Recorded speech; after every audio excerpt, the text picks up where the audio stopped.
요즘 세상에서 제일 듣기 싫어하는 단어 중에 하나가 복종이라는 단어입니다. 세상적인 복종은 윗사람이 아랫사람에게 강제하는 또는 강요하는 복종입니다. 복종하지 않으면 힘으로 굴복시켜 복종하게 만듭니다. 요즘에는 이런 힘으로 강제하는 복종을 점점 이제 함부로 할 수 없는 그런 때인 것 같습니다. 그게 좋은 점이죠. 그런 점은요. 복종을 강요하는 것은 권세를 남용하는 타락한 인간의 본성이 드러나는 것입니다. 성경이 말씀하는 복종은 강요하는 복종일 수가 없습니다.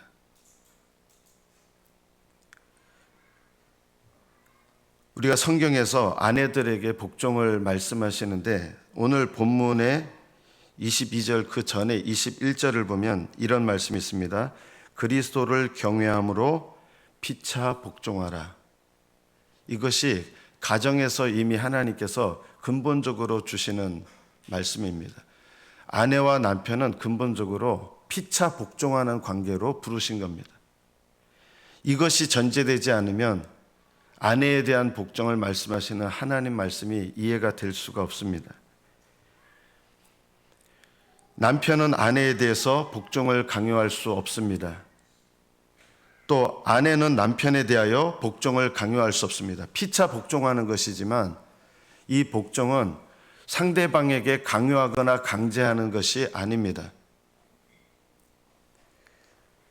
복종을 강요한다는 자체가 이미 불신앙의 상태인 것입니다. 만약에 아내가 남편에게 복종해서 나 복종하기 싫어. 자, 이럴 때 어떻게 해야 될까요? 남편 입장에서. 그렇게 살아야지 어떻게 하겠습니까? 아내에게 복종을 또는 남편에게 복종을 강요할 수 없습니다. 상대방이 나 복종 못하겠어 하면 그렇게 살아야 돼요.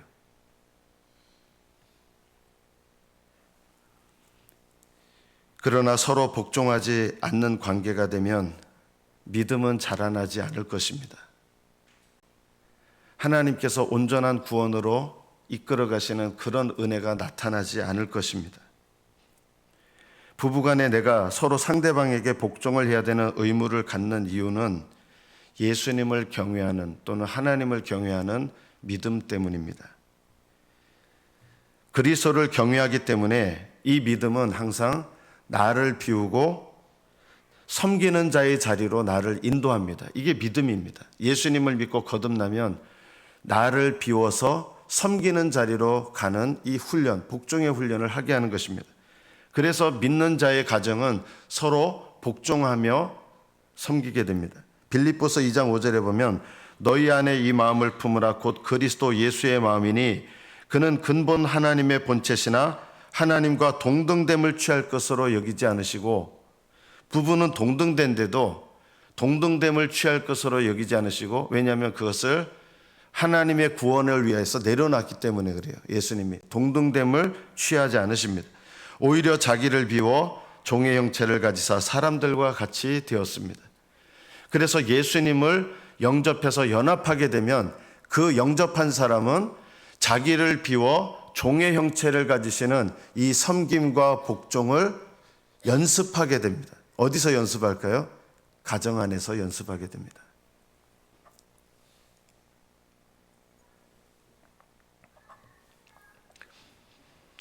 여성분들이 더 많죠. 아무래도 남편에게 복종이 됩니까? 우리가 이 복종이라는 말을 들으면 거부감부터 확 일어나요. 예전에 제가 처음 복종이라는 아내들이 복종해야 됩니다 했을 때 구역 모임에서 그 당시 얼마나 막 반발이 일어났고 여러분들 중에도 그런 분들이 있을 거예요. 이 복종이라는 단어를 우리는 어떻게 생각하냐면 세상적인 관점으로 늘 이미 생각하기 때문에 복종해야 됩니다 하면 불편한 마음이 일어납니다. 그리스도인이기 때문에 서로 피차 복종하지만 또 아내들에게 오늘 23절에 보면 아내들에게는 또다시 명령하세요. 자기 남편에게 복종하기를 죽게 하듯 하라. 앞에는 피차 복종하라고 한 것은 그리스도인이기 때문에 복종하라고 한 것입니다. 23절에 아내들에게 복종하라는 것은 주님께서 가정 안에 세우신 질서 때문에 복종하라는 것입니다. 둘 다 같은 내용이지만 조금 강조하는 게 달라요. 21절은 그리스도인이기 때문에 피차 복종하는 것이고 22절은 주님께서 가정 안에서 세우신 그 질서 때문에 복종하는 것입니다. 그래서 이 복종은 남편을 가정의 머리로 인정하는 것을 말합니다. 이게 질서입니다. 하나님 세우신 질서입니다. 그런데 오늘 본문을 또 보면요, 남편에게 복종하는데 이것도 참 쉽지 않은 말씀인데 그 다음 말씀은 더 어려워요. 어떻게 복종하라고 했습니까? 죽게 하듯 하라. 이거는 더 어렵잖아요. 죽게 하듯 하라. 남편에게 복종하는데 죽게 하듯 하라. 여러분 남편 중에 주님과 같이 여겨지는 분이 있습니까? 근데 그 남편에게 죽게 하듯 복종해라. 이것은 어떤 의미입니까? 그 남편이 주님과 같은 그런 영성이나 뭐 그런 위치에 있어서 복종하라는 게 아니라 주님을 섬기는 마음과 동일한 마음으로 남편을, 가정의 질서의 남편에 대해서 그렇게 복종하라는 것입니다. 왜 우리가 가정생활을 하면서 믿음이 잘 안 자라느냐? 주님의 이 말씀에 순종하지 않기 때문입니다. 그냥 우리는 세상적으로 부부 생활을 합니다. 그냥 싫으면 안 하고, 기분 나쁘면 안 하고, 잘해주면 해주고, 세상적인 부부관계는 네가 나에게 한 만큼 나도 너한테 한다, 이런 것이 많아요. 네가 나한테 안 하면 나도 너한테 안 해. 내가 너한테 할 이유가 뭐 있어?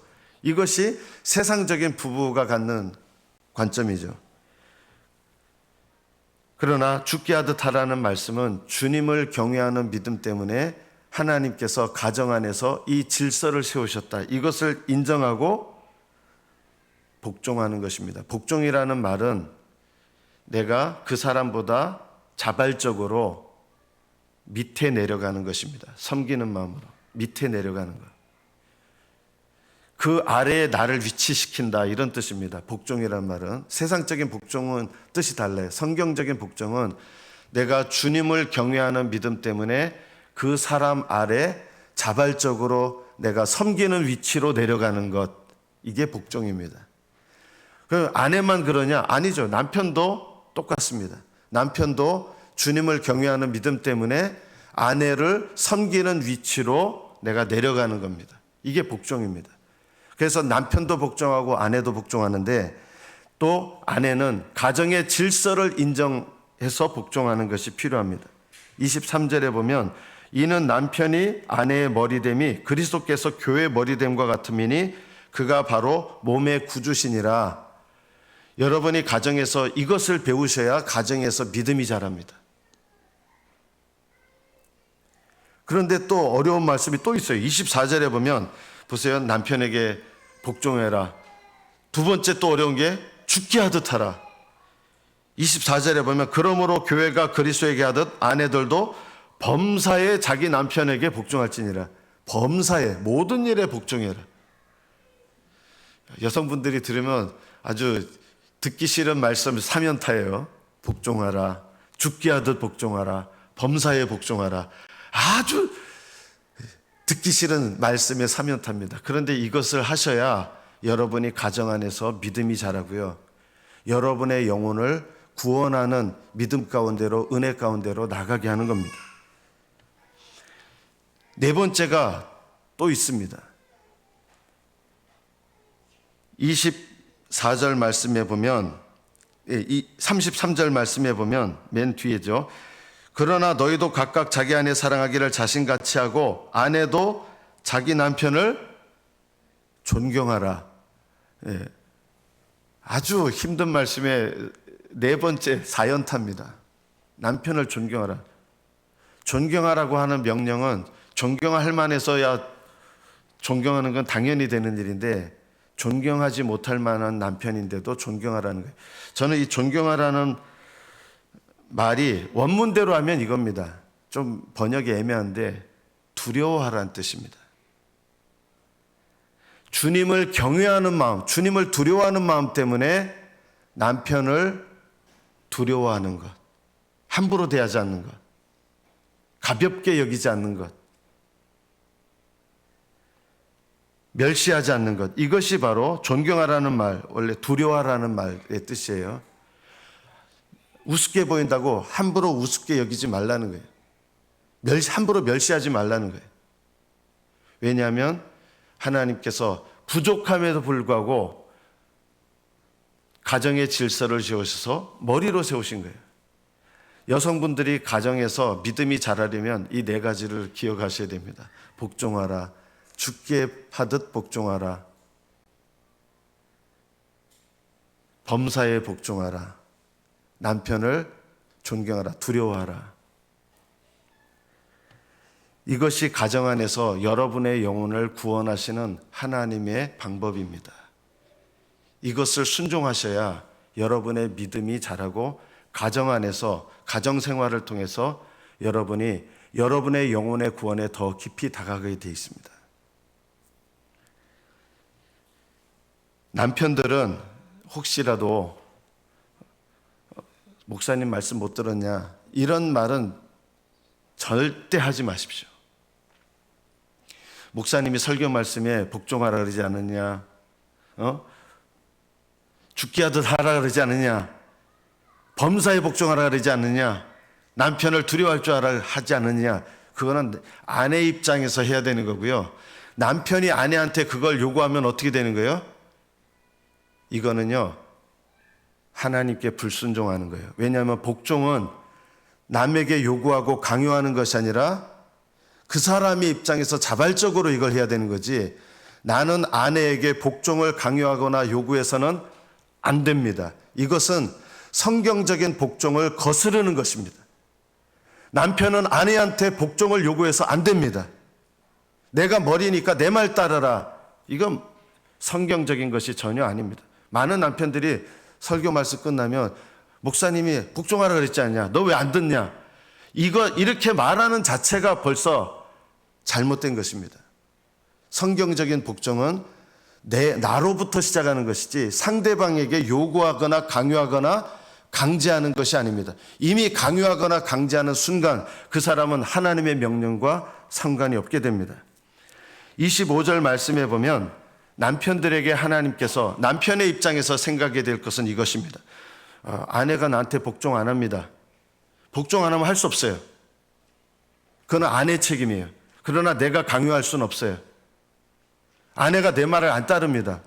안 따르면 안 따르는 대로 살아야 돼요. 그 기도하시면서 서로 섬김으로 나가기를 배우셔야 돼요. 남편은 뭘 해야 됩니까? 남편들아 아내 사랑하기를 그리스도께서 교회를 사랑하시고 그 교회를 위하여 자신을 주심같이 하라. 남편은 가정의 머리로 세우신 거예요. 머리란 말이 무슨 뜻입니까? 내가 머리니까 내 뜻을 따르세요. 이거는요 성경이 말하는 머리가 아니에요.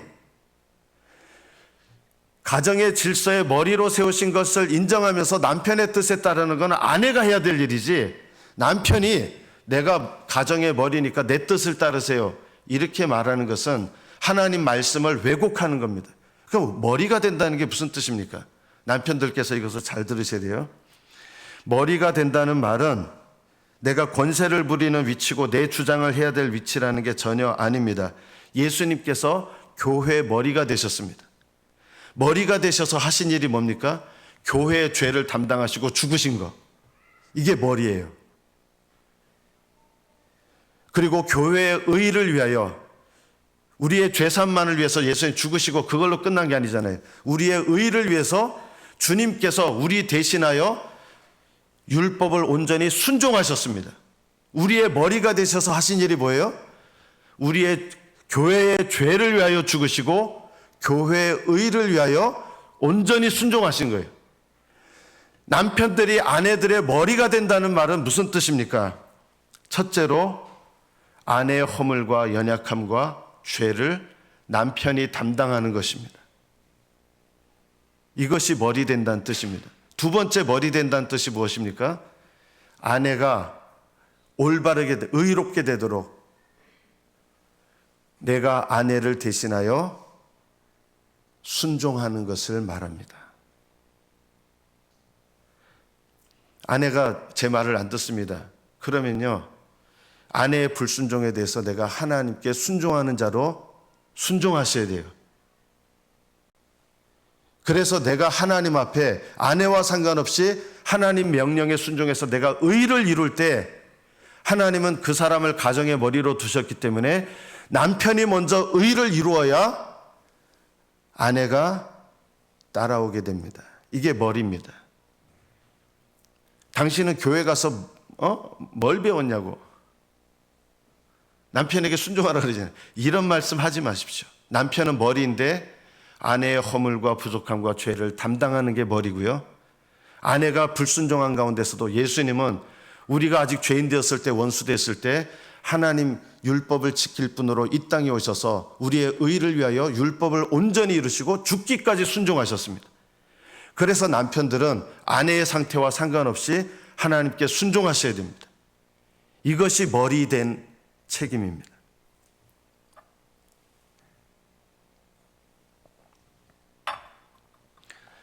저도 이제 집에서 자주 이렇게 일어나는 일입니다. 남성은 원래 머리로 세우셨는데 타락을 했잖아요. 그래서 머리는 여전히 머리로 세우셨는데 질서는 무너지지 않아요. 그런데 타락한 남성들의 특징이 있습니다. 남자들의 가장 중요한 특징이 뭐냐? 책임 맡은 자잖아요. 그래서 남자들의 가장 중요한 특징 중에 하나가 책임 전가하는 것입니다. 누구한테 전가합니까? 아내한테 전가를 합니다. 아담이 타락한 다음에 하나님이 책망하실 때 저 여자 때문에 그랬습니다 했거든요. 이게 남자들의 타락한 본성에 처음 나오는 특징이에요. 남자들의 특징이 책임 전가 그리고 책임 회피. 그래서 이 남성들은요, 뭔가 아내가 뭐 해주라 그러면 회피하고 싶어요. 이게 타락한 본성이에요. 가정의 질서로 여전히 머리지만 이 타락한 본성 때문에 내가 감당해야 될 일을 순종하려 하기보다 회피하고 싶어요. 귀찮아 하면서. 당신 뭐 했냐고. 애들 공부할 때 애가 공부를 못해요. 그럼 남편들이 이렇게 얘기합니다. 딴 집은 엄마가 잘만 하더만 다 학원도 지가 알아서 다 하고 당신도 좀 알아서 하지. 이게 누구한테 책임 전가하는 거예요? 아내한테 책임 전가하는 거예요. 이거는요, 머리됨을 올바로 순종하지 않는 것입니다. 머리가 된다는 것은 내 책임으로 여기는 것입니다. 내 책임을 감당하는 것입니다. 그래서 아내에게는 남편의 상태와 상관없이 복종할 것이 요구된다 그러면 남편에게 하나님이 말씀하시는 건 뭐냐? 머리된 책임을 감당하라는 것입니다. 주장하라는 것이 아니라 심지어 아내의 허물과 죄도 내가 감당해야 됩니다. 남편들이 잘하는 거 있잖아요. 사람들끼리 만나서 얘기하면 책임 회피, 책임 전가 잘하는데 또 아내하고 다른 사람하고 같이 있으면 잘하는 게 뭐예요? 남들이 아내에 대해서 뭔가 비난할 때 같이 비난해. 당신 잘못했다고. 이것은 머리됨이 아닙니다. 남편의 머리됨은 아내의 모든 것을 내가 내 걸로 담당하는 것이 바로 머리됨입니다. 하나님은 남편을 머리로 세우셨는데 책임지는 자로 가정에 세우신 것입니다. 그래서 머리된 자는 이것을 배워야 됩니다. 자기 희생, 먼저 희생을 먼저 배워야 됩니다. 먼저 희생.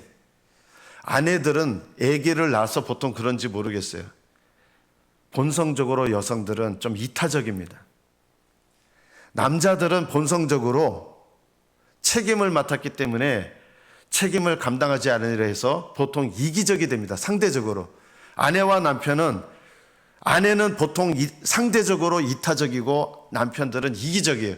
그래서 하나님께서 네 자신처럼 사랑하라. 네 자신처럼 사랑하라는 말은 다른 말씀으로 말하면 아내에 대해서 이기적이 되지 말라는 것입니다.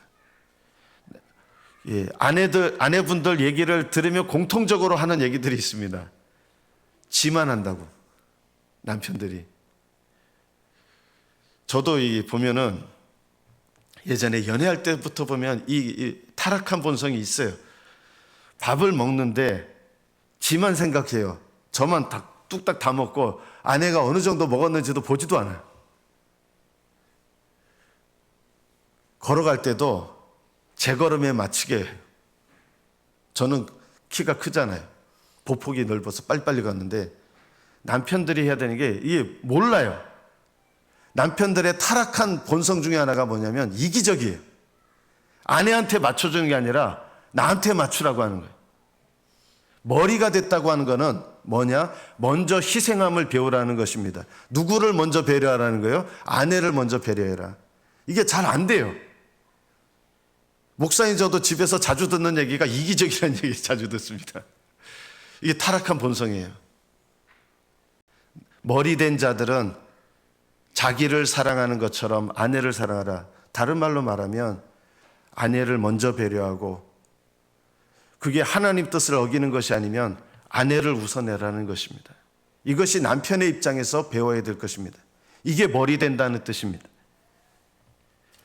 또 남편이 해야 될 일이 있습니다. 남편은 아내를 영광스럽게 만들어줘야 됩니다. 이는 곧 물로 씻어 26절 말씀으로 깨끗하게 하사 거룩하게 하시고 27절 자기 앞에 영광스러운 교회로 세우사 티나 주름 잡힌 것이나 이런 것들이 없이 거룩하고 흠이 없게 하려 하심이라. 아내를 영광스럽게 해줘야 되는데 어떻게 해줍니까? 거룩하게 영광스럽게. 그러려면 남편들이 거룩하기를 먼저 힘쓰셔야 됩니다. 거룩이라고 하는 것은 죄를 버리는 것입니다. 아담은 타락한 상태인데도요, 하와에게 이름을 붙여줬어요. 하와라는 이름이 뭐냐면 생명이라는 뜻입니다. 모든 살아있는 것들의 어미라고 하는 굉장히 위대한 이름을 붙여줬어요. 타락한 여자 이런 이름을 붙인 게 아니라 모든 생명의 어미라고 하는 놀라운 이름을 붙여줍니다. 하와라는 뜻이 그런 뜻입니다. 생명이라는 뜻이고 모든 생명의 어머니라는 뜻입니다. 아담이 타락한 다음에 하나님의 약속을 받았거든요. 여자의 후손이 여자에게서 날 것이다 했는데, 그래서 그 아내의 이름을 굉장히 영광스럽게 불러주고, 우리가 이것을 통해서 배워야 될 것이, 남편들은 아내를 바라볼 때 지금 부족한 모습을 보는 게 아니라 그 부족한 모습은 내가 감당해야 될 책임이고, 그 아내가 하나님 앞에 영광스러운 인생이 되도록, 이것이 머리의 책임입니다. 남편들이 하나님 앞에 잘 살았다고 하는 증거가 있는데요, 내 아내를 영광스럽게 만들었느냐, 우리가 이것을 돌아봐야 됩니다. 머리 됐다고 하는 것은 아내를 영광스럽게 만드는 것입니다. 사람들 앞에서 무조건 치켜 올리고 그러라는 뜻은 아니지만, 그러나 사람들 앞에서건 누구 앞에서건 내 아내를 영광스럽게 만들어줘야 됩니다. 이게 머리라는 뜻입니다. 머리 대신 예수님은 우리를 어떻게 하셨습니까? 우리 죄 담당하셨죠. 우리를 위해 순종하셨죠. 그리고 교회를, 자기 피로 사신 교회를 영광스럽게 하셨습니다. 예수님께서 이렇게 머리 되셔서 자기 아내를 영광스럽게 하신 거예요. 아내를 비참하게 하는 남편들은 참 믿음이 아닙니다. 아내의 죄를, 허물을 담당하고 하나님께 내가 어떻게 보면 대신하여 순종하고 아내를 영광스럽게 만드는 것, 이것이 하나님께서 남편들에게 주시는 책임입니다. 그리고 남편이 해야 될 일이 있습니다. 31절에 보면 그러므로 사람이 부모를 떠나 그의 아내와 합하여 그 둘이 한 육체가 될지니, 여기 사람은 남편을 말합니다. 남자입니다. 두 사람이 문화적인 차이가 있을 때 머리 된 남편이 먼저 아내에게, 자기 부모를 떠나서 아내에게 달라붙는 겁니다. 서로 문화적인 충돌이 일어날 때 남편이 먼저 양보해야 됩니다. 남편이 부모를 떠나서 아내에게 가는 거지, 아내가 부모를 떠나서 남편에게 가는 게 아니에요. 그래서 남편이 서로 자란 환경이 다르기 때문에 서로 부딪히는 것들이 있어요. 그러면 머리 된 남편이 해야 될 일이 뭐냐? 자기가 부모를 떠나야 됩니다. 자기가 부모를 떠나서 아내에게 다가가야 됩니다. 부부싸움 하셨을 때도요, 남편이 먼저 화해 청하셔야 됩니다. 부부싸움 하실 때 있잖아요. 남편이 먼저 찾아가야 됩니다. 서로 자존심 때문에 서로 이렇게 화합이 안 될 때 남편이 머리이기 때문에 하나님은 먼저 찾아가야 될 책임을 누구한테 주시느냐? 머리에게 주시는 겁니다. 그래서 남편과 아내 사이에 불편한 일이 생겼을 때 그 불편한 관계를 먼저 화해해야 될 책임이 누구한테 있습니까? 남편한테 있습니다. 이것을 꼭 기억하십시오. 예수님께서 교회 보고 회개하고 오라고 하지 않으시고 먼저 십자가를 지시고 죽으시고 교회를 위하여 찾아오셨습니다. 예수님께서 머리 되셔서 교회를 위하여 찾아오셨지, 교회 보고, 타락한 교회 보고 너 회개하고 나한테 오면 내가 너를 위하여 죽겠다 이렇게 하지 않으셨어요. 머리 대신 예수님께서 먼저 죽으시고 순종하시고 찾아오시고, 그리고 교회를 영광스럽게 하기 위해서 모든 일들을 순종하셨습니다. 이것이 남편의 책임입니다. 그래서 부부는 각자의 모습 속에서 시작이 됩니다. 아내들은 남편의 머리 된 책임을 요구하시면 안 됩니다. 만약에 남편이 아주 성질머리가 못 돼가지고 머리 된 책임을 감당 안 해요. 그럼 어떻게 합니까? 어떻게 합니까? 그렇게 살아야죠. 남편이 순종 안 해도 아내인 나는 아내로서의 책임을 감당하며 사는 것이고, 남편인 나는 아내가 책임을 감당하지 않아도 남편에게 주신 하나님의 명령 때문에 내가 순종해야 됩니다. 각 사람은 각 사람에게 하나님께서 주신 명령을 순종해야 될 책임이 있습니다. 그래서 남편이 순종 안 해도 아내는 순종해야 되고, 아내가 순종하지 않아도 남편은 순종해야 됩니다. 이것이 하나님께서 가정 안에서 구원의 역사를 이루어 가시는 하나님의 뜻입니다. 이런 하나님의 뜻을 순종하여 감당하시는 복된 남편과 아내가 되시기를 축복합니다. 우리가 또 기억해야 될 것이 있습니다. 아담과 하와를 통해서 가정을 만드셨는데, 하나님께서 우리에게 가정을 두신 이유는 우리가 타락했잖아요. 타락했기 때문에 이 타락한 본성들이 계속 나옵니다. 가정은요. 가정은 여러분을 행복하게 만드는 곳이 아닙니다. 우리는 결혼해서 행복해지려고 합니다. 이 생각을 버리셔야 됩니다. 막상 결혼하니까 행복해집니까? 결혼해서 행복해지시는 분들은 거의 드뭅니다. 오히려 더 불편한 일이 많이 일어나고, 결혼한 것을 후회하시는 분들도 많습니다. 왜 결혼한 거 후회하느냐? 가정을 향하신 하나님 뜻을 잘 모르는 거예요. 여러분이 결혼하는 가장 중요한 목적이 나를 행복하게 하려고 하는 거잖아요. 그러면 그 가정은요, 행복해지지 않습니다. 하나님께서 우리에게 가정을 두신 이유는 나를 행복하게 만들어주는 곳으로 나를 거기 두신 것이 아니라 나를 구원하시기 위해서 가정을 이루게 하신 것입니다. 그래서 가정 안에서 내 속에 있는 타락한 것들이 나와지고 그게 꺾어져야 되고요. 그 타락한 것들이 고쳐져야 됩니다. 그래서 가정은 나를 행복하게 만드는 곳이라고 하면 불행해지고요. 하나님의 뜻이 이루어져서 내 안에 이 타락한 본성들이 깨어지고 섬기는 것을 배우면서 구원에 가까워지고, 온전한 구원에 가까워지고, 하나님 기뻐하시는 구원의 역사가 일어나기 때문에 복되게 됩니다. 가정은 여러분을 불행하게 만드는 곳이 아니라 여러분을 구원하는 장소고 복되게 만드는 장소입니다. 여러분이 가정에 대해서 이 가정은 나를 행복하게 해줘야 돼, 이 생각을 가지면 불행해집니다. 그러나 이 가정을 통해서 하나님은 나를 구원하신다. 이 가정을 통해서 나를 은혜 가운데 새롭게 하시고, 이 가정을 통해서 나를 구원에, 온전한 구원에 가깝게 하신다. 이런 마음을 가지면 여러분이 처한 가정이 어떤 가정이느냐 상관없이 그 가정 안에서 여러분은 하나님의 구원의 역사를 경험하게 될 것입니다. 가정의 목적은 나를 거룩하게 하는 것입니다. 어떻게 거룩하게 하십니까? 내 죄가 꺾어지게 합니다. 그래서 여러분이 거룩한 가정을 이루어 가실 때, 이 놀라운 하나님의 뜻을 이루어 가실 때 제일 먼저 생각이 될 것이, 그 거룩함은 어디서 시작합니까? 남편한테서 시작하는 게 아니라 아내는 아내에서부터 시작해야 됩니다. 남편은 어디서부터 시작합니까? 아내에게서부터 시작하는 게 아니라 자기에서부터 시작해야 합니다. 자기에게서부터 시작할 때 거룩함이 이루어집니다.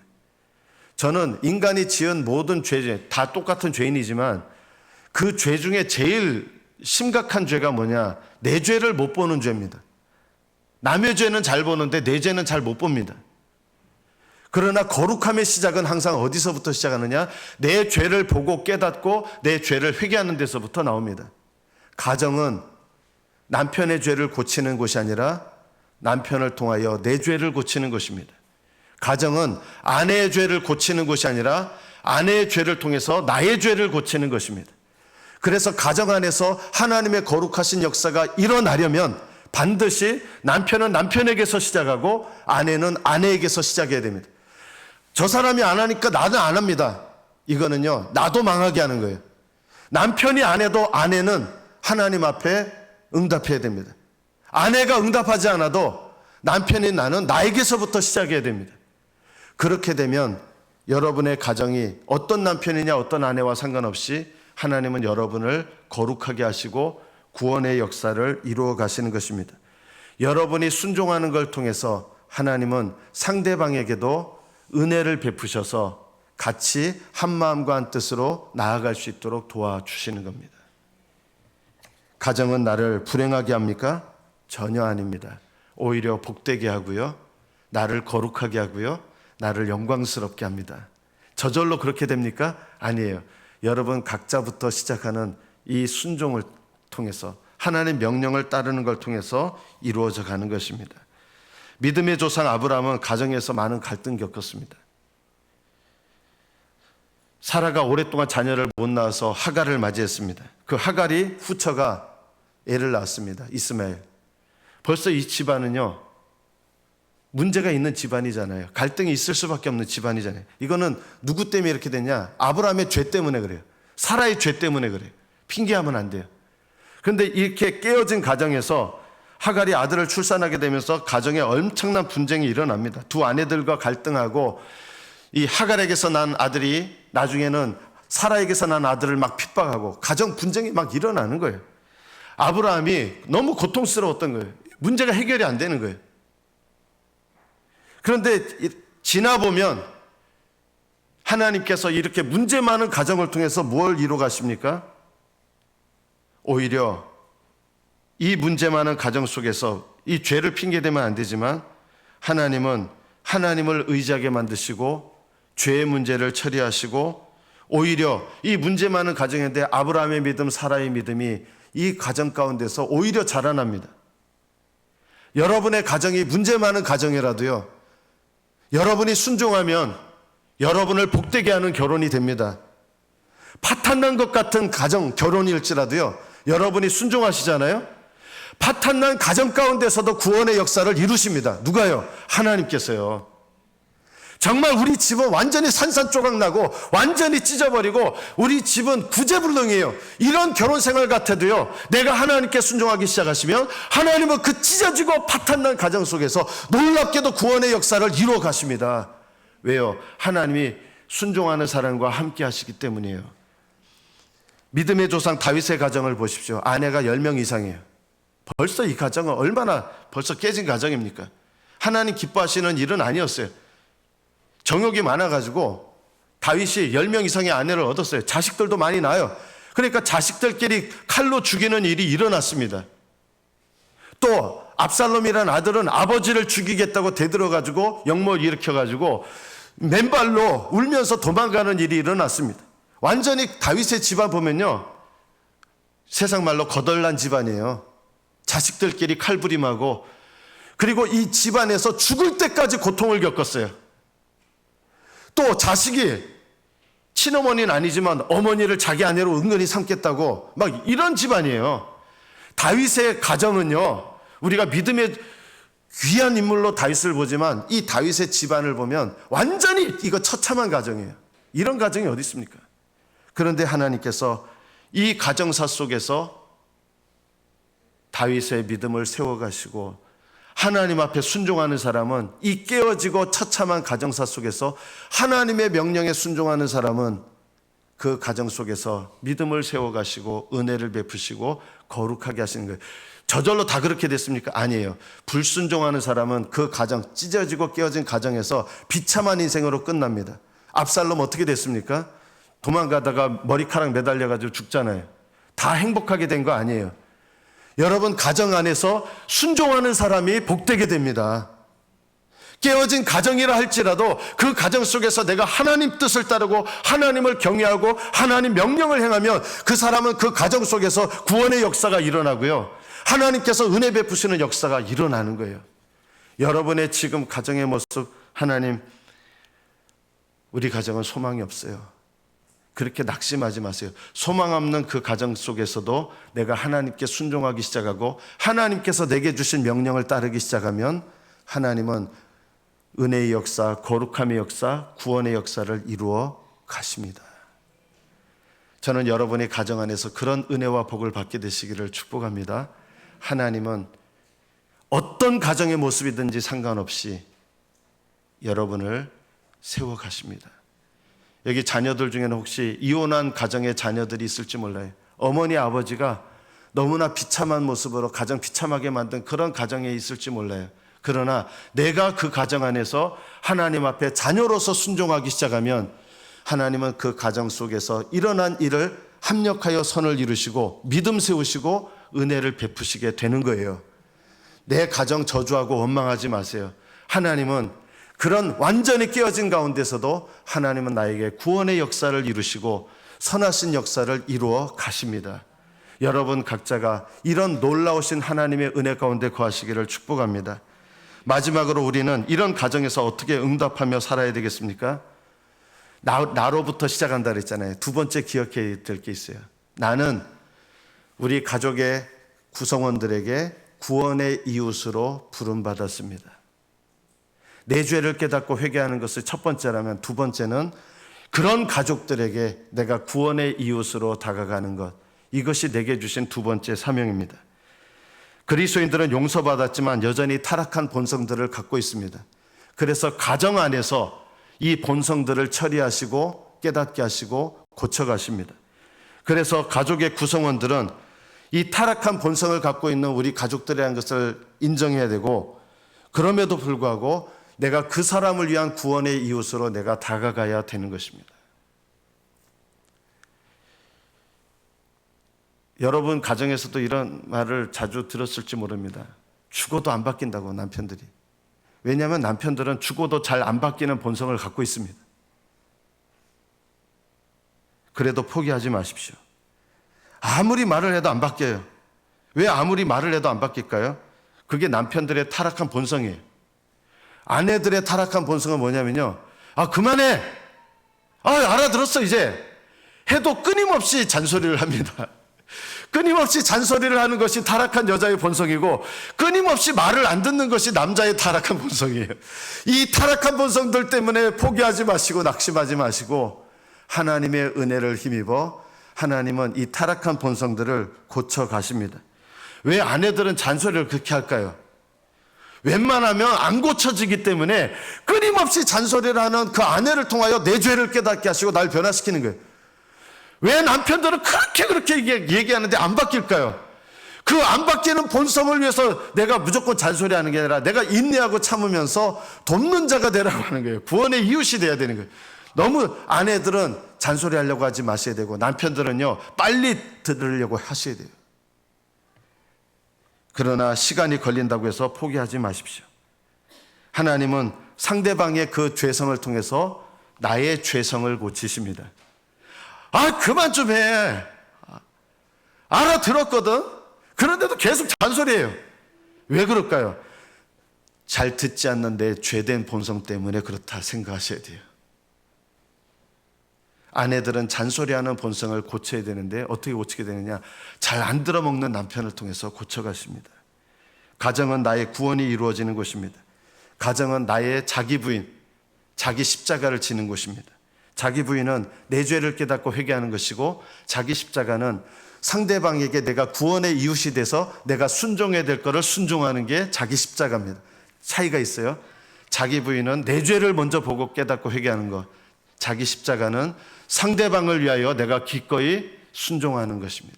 이 자기 부인과 자기 십자가를 통해서 예수님을 따르게 됩니다.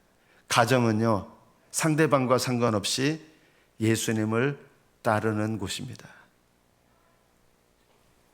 말씀을 맺습니다.